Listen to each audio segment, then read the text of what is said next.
You probably have heard advocates of physicalism or materialism present arguments the mind actually does reduce to the chemistry or processes of the brain. To be fair, physicalists do bring up some good arguments that they utilize to argue consciousness comes from the brain, so they need to be addressed and cannot be ignored. However, once we dive into their arguments and the evidence they use to back them up, you will see their arguments do not really amount to much, and at times, they ultimately reveal more evidence consciousness cannot be a product of the brain.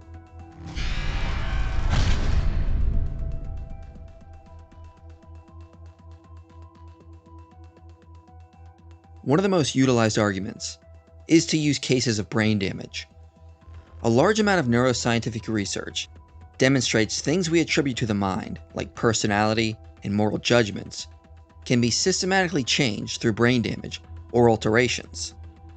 For example, there is evidence of frontotemporal disorder.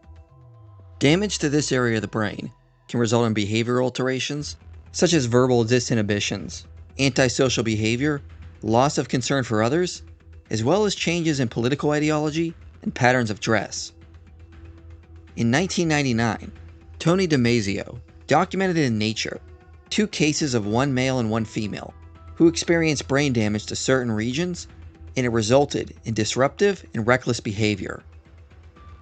So we cannot ignore that there is a wealth of evidence that brain damage can alter personality, memories, desires, ideologies, moral judgments, and more.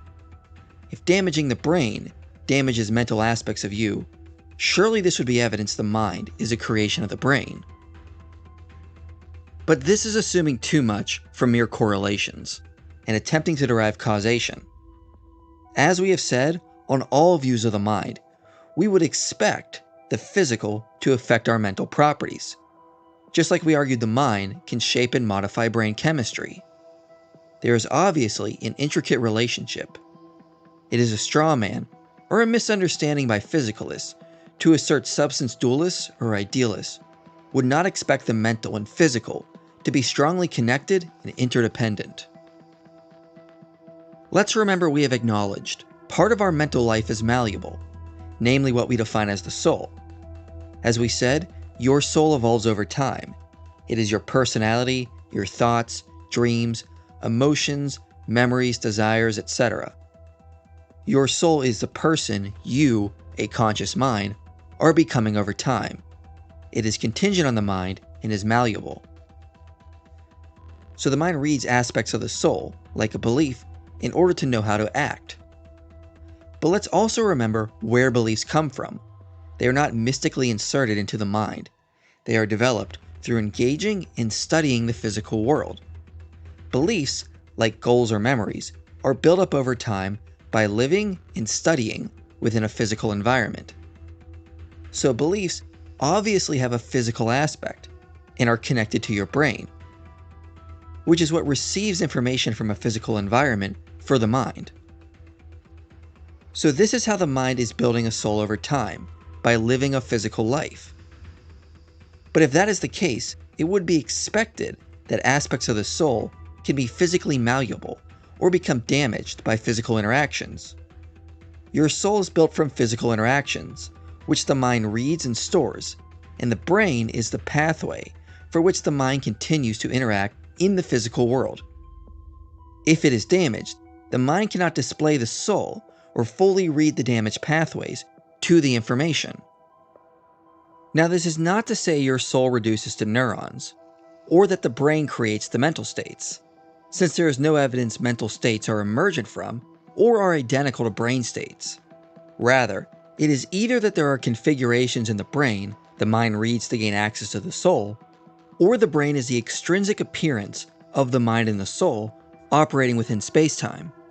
In other words, the brain is a physical representation of your mind with its soul. Substance dualist and philosopher J.P. Moreland explains this connection with an analogy of a CD. There is no music in the CD, there are only pits. CDs also do not create music. However, if the configurations on a CD are placed into the right retrieval system, music can be played. If the CD is damaged, the CD player can no longer properly read the configurations and play the music. Likewise, the mind can read pathways in the brain to access stored information of the soul. But if those pathways are changed or damaged, the underlying information the brain received and stored will no longer be available, or could be read in an altered way. The philosopher Keith Ward agrees. We can thus say that minds read or interpret the configurations of neurons, which store information that the brain has received from its environment. They may then influence this configuration by thoughts and further experience.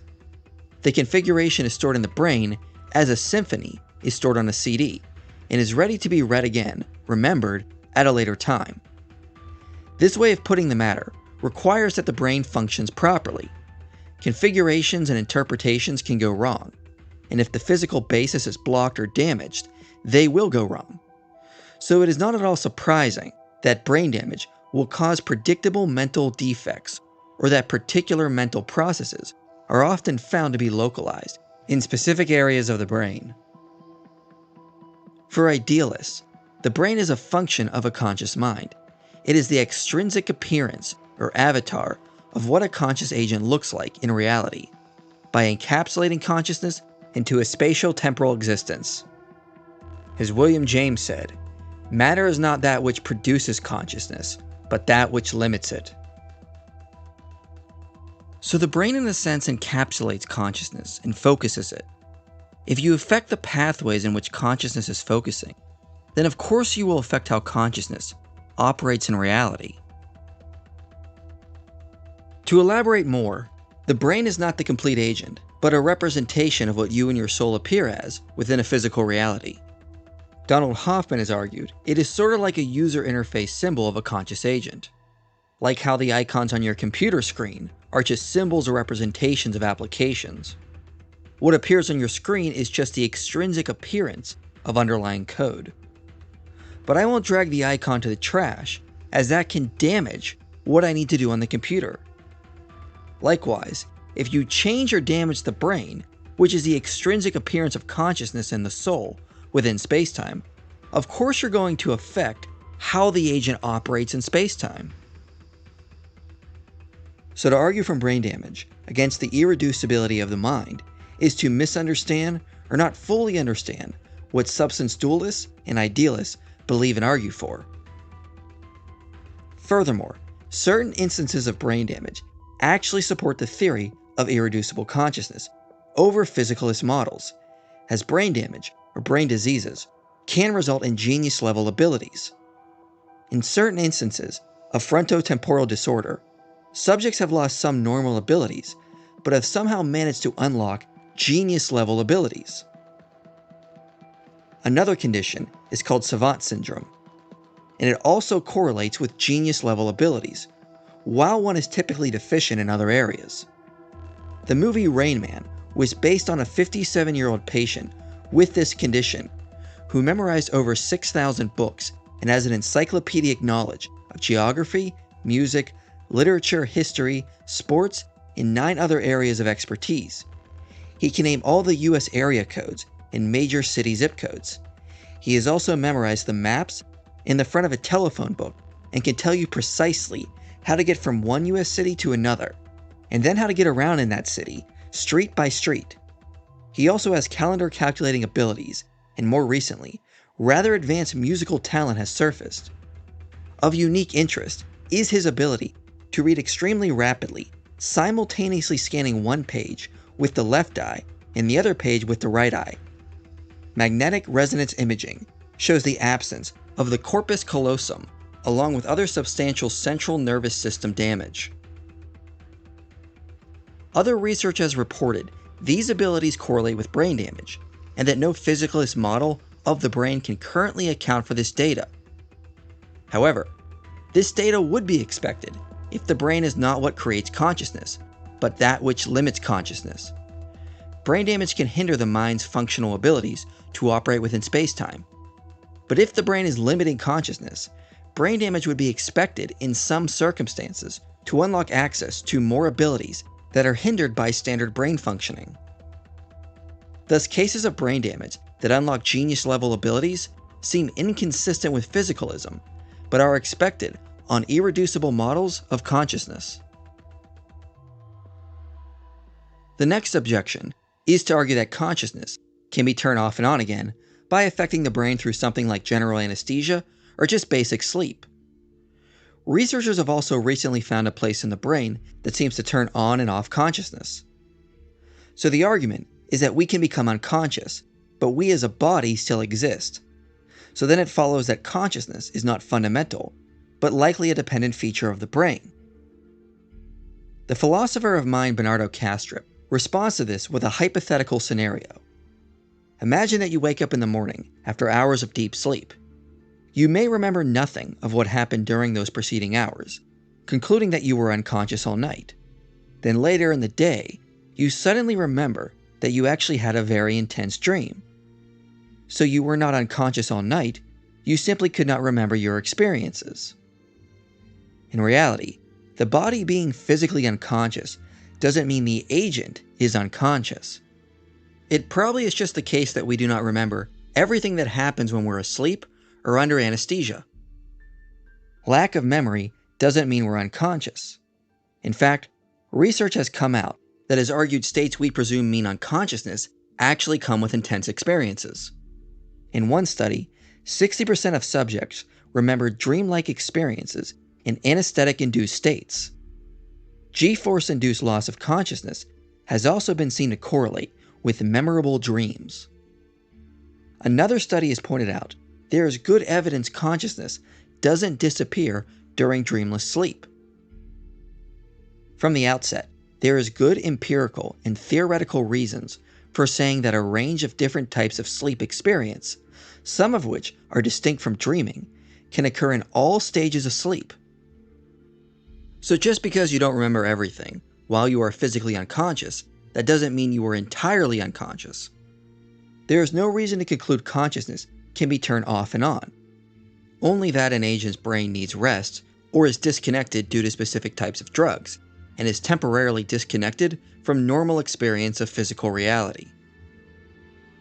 The next argument is from artificial intelligence. Every day, computers are becoming more intelligent, so physicalists argue it is likely they will one day become self-aware and therefore conscious. So they argue we're currently observing consciousness and a sense of the self arising from physical matter within computers. Well, this is speculative and assuming more than some realize. John Sear's Chinese room argument demonstrates this. In his own words, imagine that you're locked in a room, and that in this room are several baskets full of Chinese symbols. Imagine that you, like me, do not understand a word of Chinese, but that you're given a rule book in English for manipulating these Chinese symbols. The rules specify the manipulations of the symbols purely formally in terms of their syntax, not their semantics. So the rule might say, take a squiggle squiggle sign out of basket number 1 and put it next to a squoggle squoggle sign from basket number 2. Now suppose that some other Chinese symbols are passed into the room and that you are given further rules for passing back Chinese symbols out of the room.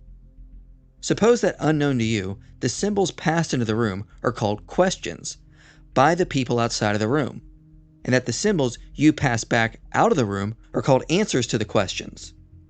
Suppose furthermore that the programmers are so good at designing the programs and that you are so good at manipulating the symbols that very soon your answers are indistinguishable from those of a native Chinese speaker. There you are locked in your room, shuffling your Chinese symbols and passing out Chinese symbols in response to incoming Chinese symbols. On the basis of the situation, as I have described it, there is no way you could learn Chinese simply by manipulating these formal symbols. Now the point of the story is simply this. By virtue of implementing a formal computer program, from the point of view of an outside observer, you behave exactly as if you understand Chinese. But all the same, you don't understand a word of Chinese. But if going through the appropriate computer program for understanding Chinese is not enough to give you an understanding of Chinese, then it is not enough to give any digital computer an understanding of Chinese. The point being, the person inside the room would simulate perfectly someone who understands Chinese. The people outside would be fooled into believing there was a fluent speaker inside. But the Chinese room would only imitate the mental understanding of Chinese, not actually possess it. Computers are really just like Chinese rooms. They can only imitate mental understanding through syntax, but they cannot understand the meaning of things, like you cannot understand the meaning of each symbol in the Chinese room. Edward Kelly reminds us, human cognitive performance is characteristically guided by insight and overall grasp of the problem situation, with essential aspects at the foreground of attention set against an organizing but largely implicit background. Specific facts or features of the situation may only become evident through a deliberate attentive effort. For the computer, all facts must be specified in advance as explicit bits of atomic data. Whatever crude representation of the situation the computer can achieve is necessarily constructed by explicit calculation upon these situation-independent facts. Central human mental skills are in principle not reproducible on digital computers. Other researchers have pointed out the same thing. Computer learning is nothing like how a conscious agent learns. Computers cannot do anything or go beyond symbol manipulation. So no matter how good they get at this, they will never amount to consciousness, because manipulating syntax is not what consciousness or being self-aware is about. As we noted in the previous video, a mere pattern of syntax within the brain or a computer cannot be about something, like a belief is about something. If a belief is only stored as a pattern, it only becomes a belief in a mind. A neural pattern or line of computer code cannot be a belief, just like bumps on a CD are not music, or like how ink and paper are not the same as the message. They merely transfer meaning that only makes sense when read by a mind. Without a mind, there is no meaning on the page. So beliefs themselves are not logically identical to patterns within the brain or lines of code in a computer. They are merely correlated, like ink in a message. We as minds must be conscious of beliefs. Information itself does not produce consciousness or aboutness. Another argument from physicalists is to argue recent research has demonstrated that through technology, we can remap to a degree the visuals people see just from looking at blood flow. So some physicalists argue this means we can recall mental images from brain scans, and that the brain creates the mind in the same way. Well, the biggest problem with this is those making this argument have overblown the research. The studies are looking at the primary visual cortex as patients view clips, then recreating them from the blood flow in this section of the brain. This is not viewing an image created by the mind from pure imagination or viewing images from the brain at large, let alone viewing consciousness. It is simply looking at the blood flow in one region of the brain. Basically, a strong magnetic wave is sent which interacts with the water and blood. The water and blood begins to vibrate and emits a magnetic signal back to the fMRI machine.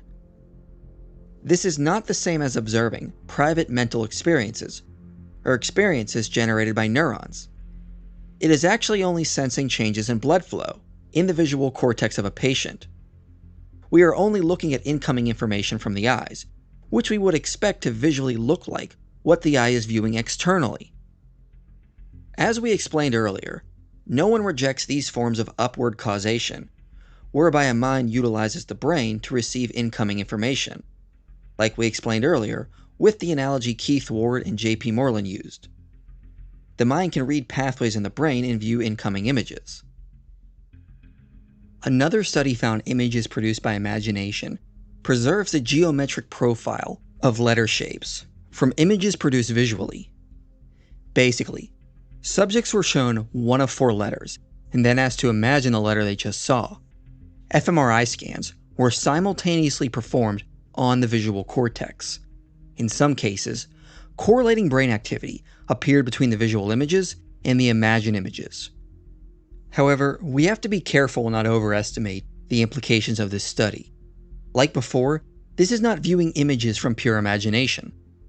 Subjects visually viewed something and then were asked to think about what they just visually saw. Thinking about a memory of a visual image you just experienced would be expected to match the brain activity of the image. This would be expected on the theory of mind that we have been explaining throughout this series. This would only explain aspects of the soul as patterns in the brain, which we have argued are built from the bottom up. I fail to see how this would show the mind is reducible to the brain. Furthermore, subjects only looked at one of 4 letters, and the R value at its best was only around 0.5, which basically means the predictive model explains only 25% of the variance in the data. This is not better than mere guesswork. If you thought of one of 4 letters just from guessing, I would have a 25% chance of getting it right. In many cases, the brain activity didn't line up, let alone resemble the letter they were thinking of. At best, the research shows the brain activity of what you visually see correlates to the brain activity of remembering that visual image. Finally, the sample size was only 6 subjects. This is an extremely low sample size. It should be paired with this meta-analysis from 2020, which looked at over 90 different experiments and found converging evidence demonstrating a poor reliability of task fMRI measures for use in predicting mental properties. They also found brain activity observed in subjects performing a task appeared to be different if measured more than once, and therefore the neural correlates of mental activity seem to change and are not as strong as previously thought.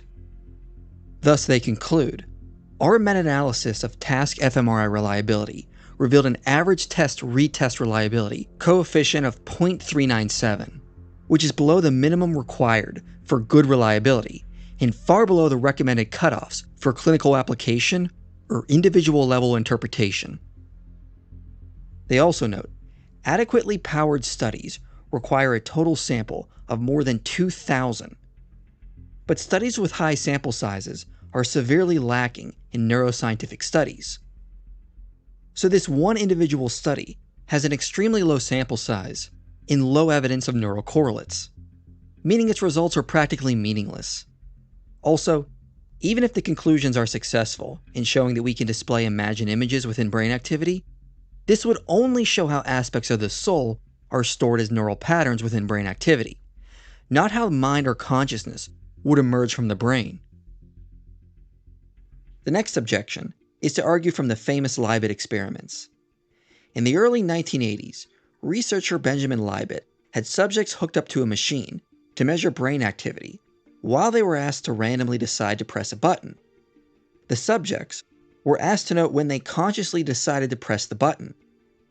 He then found that prior to them becoming consciously aware, there was a buildup of brain activity, later titled the readiness potential. Later studies saw this buildup 10 seconds prior to a conscious decision. Others deduce from this research this means the brain is the cause of conscious activity, because the buildup of the readiness potential was occurring prior to our conscious decisions. While there are several problems with this data, later research has demonstrated the readiness potential was present even when subjects did not make any conscious decisions. If this supposed readiness potential is present even when decisions are not being made, then it doesn't follow it is causing conscious decisions. This was confirmed in several repeated studies, thereby debunking the idea the readiness potential was causing conscious brain activity. In one 2008 study, subjects were told they had to press a button when they saw a cube, among many other distractors such as a circle, triangle, hexagon, etc. Simultaneously, their brain activity was measured. It was found that the readiness potential was present even before the stimuli appeared on the screen. Our results show that the neural activity, which is present prior to motor responses, emerges well before the presentation of a stimulus. At that time, the participants were not capable of knowing whether to press the left hand or the right hand button before a stimulus appeared. In addition, the activation preceding the stimulation did not differ significantly between the two response alternatives. Thus, the observed activity cannot be regarded as a specific preparation to press one of the buttons rather than the other one. Thus, the readiness potential could not be the cause of a conscious decision, unless the subjects were psychic and knew what would appear on the screen. Another problem is that none of these experiments deal with serious decisions like moral decisions or life choices. Rather, they are focused on studying arbitrary decisions that require no deep intellectual thinking. And the fact that the readiness potential is present sometimes when there are no conscious decisions should give us reason to doubt this is a correlate of the brain building up to a conscious decision. Other studies have directly looked at if the readiness potential correlates with deliberate decision making instead of making arbitrary decisions, and the results have found no correlation.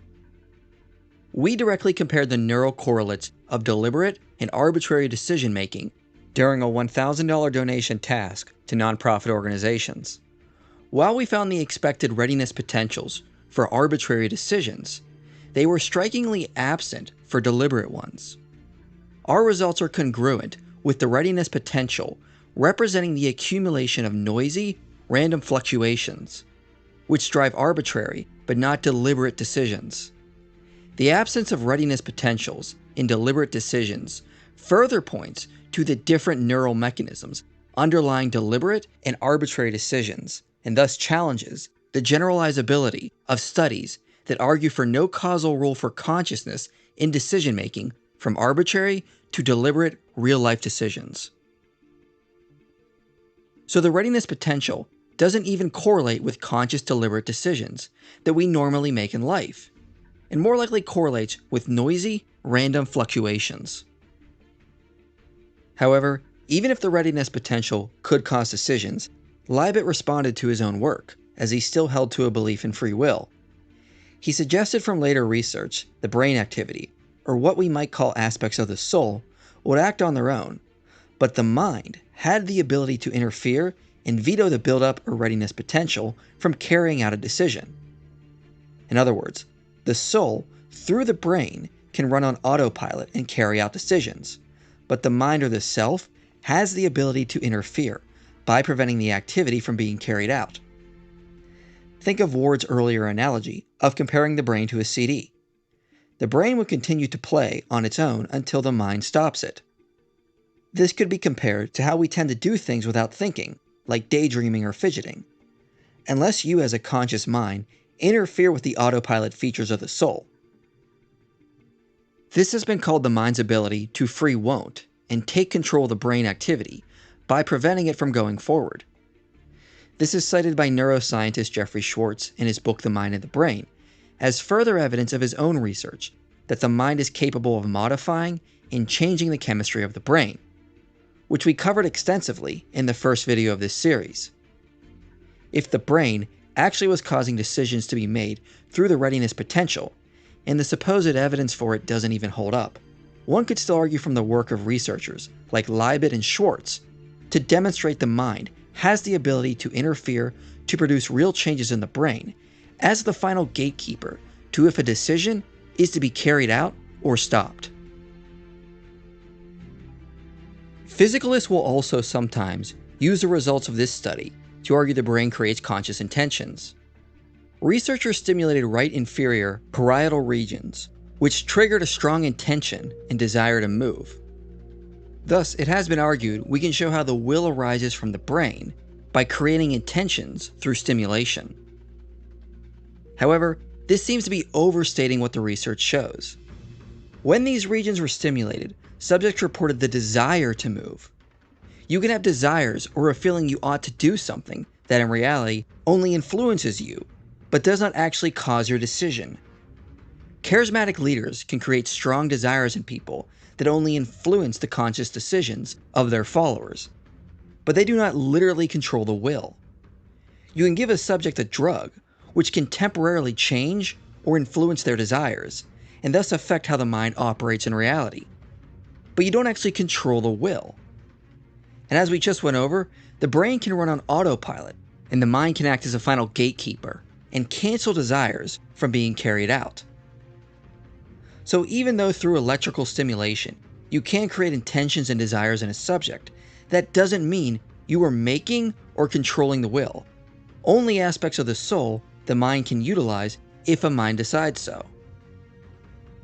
Furthermore, within the study, when stimulation intensity was increased, the feeling of desires or intentions were replaced by an illusion they did actually move, but without it actually being carried out in reality.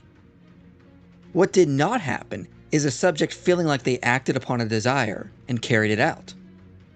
So stimulating this region only seems to be associated with intentions and feeling them, not controlling the will. Therefore, it appears stimulation only created desires and illusions of movements. It did not actually demonstrate the brain creates the will of an individual. As Wilder Penfield said, there is no place in the cerebral cortex where electrical stimulation will cause a patient to believe or to decide. I am forced to conclude that there is no valid evidence that either epileptic discharge or electrical stimulation can activate the mind. So with that being said, this brings us to the final objection of split-brain patients. In some subjects, the connections between the right hemisphere and the left hemisphere have been severed, and some researchers have argued two distinct minds emerge. This objection is often used to show that if the brain can be divided, then consciousness can be divided. So consciousness must be dependent on the brain, and we can demonstrate consciousness is not irreducible. However, this is a gross oversimplification of the research. The first thing to note is that split-brain patients appear completely normal under ordinary circumstances. They can drive, hold jobs, appear to have one personality, etc. The disunity in their behavior only appears under very specialized testing conditions. A typical experimental testing condition which shows this disunity is where two stimuli are presented to a split-brain patient simultaneously. Language is dominant in the left hemisphere. Therefore, when the subject says what they saw, they will say it was a dog. But when they point with their left hand to what they saw, since the left hand is controlled by the right hemisphere, they will point to a cat. So this is what is used to assert a split-brain patient has two streams of consciousness, one in the left hemisphere and one in the right hemisphere. And they use this to argue for a physical basis of consciousness. This is called the two-stream model. However, there's a lot of research which challenges this model. First, research from Hal Pashler suggests a sense of unification is still present in split-brain patients. When normal subjects are presented with two stimuli, one after the other, the second stimulus is processed in the brain after a short period of time and not immediately, like the first. This period of time is called the psychological refractory period. It occurs because the subject is processing the first stimulus, and when the second stimulus arrives, it has to wait until the first stimulus is processed. So this should not occur in split-brain patients under the two-stream model, which says there is a split in consciousness and stimuli can be processed separately. But Pashler found that this psychological refractory period also occurs in split-brain patients. In other words, he presented a stimulus to the left eye, which projects to the right visual cortex, and a second stimulus to the right eye. These visual cortices are disconnected from each other in split-brain patients, and thus are not communicating. But Pashler found that the presentation of the first stimulus caused a delay in the processing of the second stimulus, which shouldn't occur in split-brain patients, because the areas where the stimuli are processed are disconnected and cannot exchange information. So this implies, according to this data, that split-brain patients have a unified attention and that the first and second stimuli are processed normally instead of at the same time. Second, two studies have found that motion and the size of visual objects are shared between two disconnected hemispheres. Third, Dr. Michael Gazinga has found that attention is largely integrated in split-brain patients. He writes, "The data indicate that even though both simple and complex perceptual information associated with the cognitive activities of each disconnected half-brain show virtually no interactions, the attentional system remains largely integrated in the split-brain patient. Taken together, studies to date support the view that the attentional system is an independently functioning and integrated entity, following brain bisection, that participates in both perceptual and cognitive activities of each hemisphere." Fourth, and most importantly, the most convincing evidence comes from observing the everyday behavior of these patients. They seem completely normal to other people, hold jobs, mostly do not experience changes in personality, humor, etc. More importantly, they seem to have no problems in engaging in tasks which require bimanual coordination. Think of riding a bicycle or driving a car. Pushing down on one pedal on one side must be accompanied by a simultaneous relaxation of the leg on the other side, while also maintaining balance and steering. The act of steering itself must also be coordinated between the two hands, as one hand needs to push while the other hand needs to relax its grip on the handlebar. The problem for the two-stream model is that the two halves of the body are controlled by different hemispheres. How is it that a split-brain patient can ride a bicycle, walk, or drive a car, or even play the piano, after the cerebral hemispheres are disconnected? D.W. Zadel writes, "Each patient behaves as one with a single personality and unified consciousness. Thus we must look at what is amiss in order to distinguish between the apparent and the real." Now, this is not to say there are no real differences in split-brain patients. There are obvious issues where a split-brain patient can disagree with himself and seem to have different emotions or views at the same time. So it does appear from the research there is a unity of consciousness, but a disconnect of information processing within the brain. All this data together would be very hard to explain under the two-stream model, which holds that both sides are conscious at once. But all this data fits with Tim Bain's switch model. He says the switch model holds that consciousness in the split brain switches between the patient's two hemispheres. The hemispheres contribute in succession to the contents of the patient's consciousness. But for the most part at least, consciousness does not occur in both hemispheres simultaneously. This seems to be the most consistent with the data, as the model understands there is a split in the brain, but there is still a unified consciousness who simply has trouble unifying all aspects of the soul. As various studies indicate, there is a united consciousness that is largely integrated as a whole. So the mind cannot access the complete information of the soul due to the brain hemispheres being disconnected. On top of that, based on what Liebman and Schwartz talk about in their research, one could argue that split-brain patients suffer from a hemisphere working on its own due to the disconnect in the brain. The mind is unable to take full control of the brain due to the disconnect and veto actions from being carried out. In other words, the autopilot features of the soul are running on their own, and the mind cannot fully veto certain actions. So physicalist objections from science against the existence and fundamental nature of the mind can be addressed easily, and sometimes by just explaining what dualists and idealists are actually advocating for. The arguments offered by physicalists still lack explanatory scope and power of how the brain could potentially create a conscious agent. It cannot show the mind is reducible to something physical. As E.J. Lowe says, reductive physicalism, far from being equipped to solve the so-called easy problems of consciousness, has in fact nothing very useful to say about any aspect of consciousness.